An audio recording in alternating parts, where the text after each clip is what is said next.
जैसे कि हमने पिछले एपिसोड में देखा था कि ज़ेंग साओ ने एक क्वांटम डिवाइस की मदद से एक स्पेसशिप टाइप चीज को खोल दिया था और उसकी वजह से एक एनर्जी आसमान में गई थी। और अब इस एपिसोड की शुरुआत में हम देखते हैं कि उस एनर्जी की वजह से वहां पर आंधी तूफान आने लगते हैं और फिर लियाओ के एकेडमी में इसकी वजह से सारा सिस्टम क्रैश हो जाता है और फिर वो सिस्टम को रिबूट करने की कोशिश कर रहे होते हैं, लेकिन उनसे वह नहीं होता। और फिर हम लियाओ को देखते हैं जिसके साथ जियाओजू भी होती है। वो वहाँ पर थकार के बैठे हुए होते हैं क्योंकि वहाँ पर आंधी तूफान चल रहा होता है और उनके सिस्टम भी बेकाबू होने लगती हैं और एक दूसरे से टकराने लगती हैं। और तभी लियाओ की सिस्टम बोलने लगती है कि सिस्टम क्रैश हो गया है। और फिर ये सुनकर लियाओ को कुछ समझ नहीं आता और फिर हम ज़ेंग साओ को देखते हैं। ज़ेंग साओ अब भी अपनी आंख बंद कर उस एनर्जी के पास ही खड़ा होता है और वो कर्ज उससे कहने लगता है कि अब तुमने अपना आधा काम पूरा कर लिया है, अब तुम्हारे सामने सब झुकने वाले हैं। और फिर वो एनर्जी वापस उसी के पास आती है और वो एनर्जी एक बीस्ट बन जाती है जो कि बहुत बड़ा विशालकाय बीस्ट होता है। और फिर वो एनर्जी वहां से गायब हो जाती है और फिर वो बीस्ट आगे आने लगता है, जिसे देखकर ज़ेंग साओ डर जाता है और वो पीछे होने लगता है और ज़ेंग साओ को वो बीस्ट देखने लगता है। और फिर उसके माथे पर एक साइन देखकर वो बीस्ट चिल्लाता है और फिर वहां से कूद कर दूर चला जाता है। और फिर ये देखकर ज़ेंग साओ राहत की सांस लेता है और फिर वो कर्स आता है। उससे देखकर ज़ेंग साओ कहने लगता है कि ये मुझ पर हमला तो नहीं करेगा ना। और फिर वो कर्स कहने लगता है कि तुम्हारे अंदर उसकी एक ब्लड लाइन है जिसकी वजह से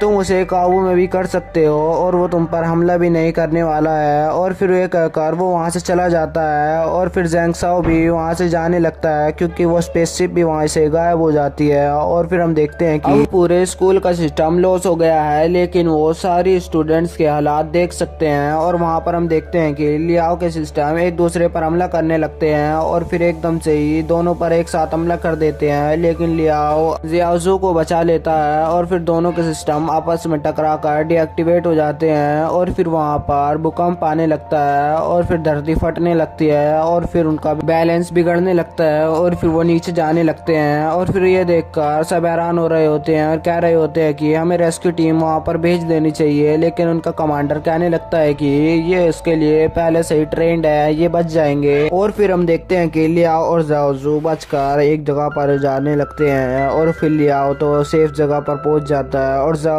एक छलांग लगाती है, लेकिन लियाओ उसका हाथ नहीं पकड़ पाता है और फिर वो खाई में गिरने लगती है। ये देखकर ही लियान सोचता है कि ये अब सही मौका है कि मैं वापस उन्हें रेस्क्यू करने के बहाने नीचे जा सकता हूँ। और फिर वो वहां से भागने लगता है और फिर नीचे जाने की जिद करने लगता है और कहने लगता है कि उन्हें मेरी जरूरत है, लेकिन गार्ड उसे वहां नहीं जाने देते। और फिर सब कहने लगते हैं कि उधर देखो। और फिर वो देखते हैं कि लियाओ उस खाई में छलांग लगा देता है और उस रस्सी की मदद से जियाओजू को भी पकड़ लेता है और फिर वो पत्थर पकड़कर वहीं रुक जाता है और फिर उसे वो ऊपर फेंक देता है और जिससे जियाओजू बच जाती है। और फिर तभी उसका हाथ छूट जाता है और उसके ऊपर पत्थर गिरने लगते हैं और फिर लियाओ दब जाता है। और फिर ये देखकर सब परेशान होने लगते हैं कि अब लियाओ मारा जा चुका है, अब क्या होगा। और फिर तभी वहां पर पत्थर हटने लगते हैं और हम देखते हैं कि लियाओ उस स्मोक में से निकलता है और फिर उसे देखकर सब खुश होने लगते हैं और चिल्लाने लगते हैं कि लियाओ बच गया है और उसने जियाओजू को भी बचा लिया है। और फिर लियाओ वहां पर आकर बैठ जाता है और फिर कहने लगता है कि मुझे लगता था कि मैं मर जाऊंगा, लेकिन मैं बच गया। और फिर जियाओजू कहने लगती है कि तुमने मुझे क्यों बचाया है, तुम मुझे मरने दे सकते थे। और फिर ये सुनकर लियाओ कहने लगता है कि मेरा मन खुद कर गया कि मैं खाई में कूद कर तुम्हें बचा लूं, इसमें मेरी कोई गलती नहीं है। और फिर उसके घाव देखता है और फिर उसके पास जाकर बैठ जाता है और कहने लगता है कि अब तुम्हें थोड़ा संभल कर रहना होगा और उसकी पट्टी बांध देता है। और फिर वो वहां से जाने लगता है और कहने लगता है कि अब यहाँ पर बहुत ही खतरा है, इसलिए तुम्हें संभल कर रहना होगा। और फिर वो जियाओजू को छोड़कर वहां से जाने लगता है। और फिर हम देखते हैं कि जिस स्क्रीन में लियाओ को वो सब देख रहे थे वो स्क्रीन भी सिग्नल लॉस की वजह से खराब हो जाती है। और फिर ये देखकर कमांडर कहने लगते हैं कि अब हमें उन्हें रेस्क्यू करना ही होगा और उनके साथ मिसलिन भी चली जाती है। और फिर हम देखते हैं कि ज़ेंग साओ अब भी उस डीमन से डर रहा होता है और जंगल में सावधानी से चल रहा होता है। और तभी उसे इधर उधर से किसी की चीखने की आवाज आने लगती है और तभी इधर उधर से बहुत सारे स्टूडेंट गिरने लगते हैं। और वहां पर वो देखता है कि वही बीस्ट उन्हें मार रहा होता है और उसे देखकर वो डर जाता है और वो बीस्ट उसकी तरफ ही उसे मारने के लिए बढ़ता है।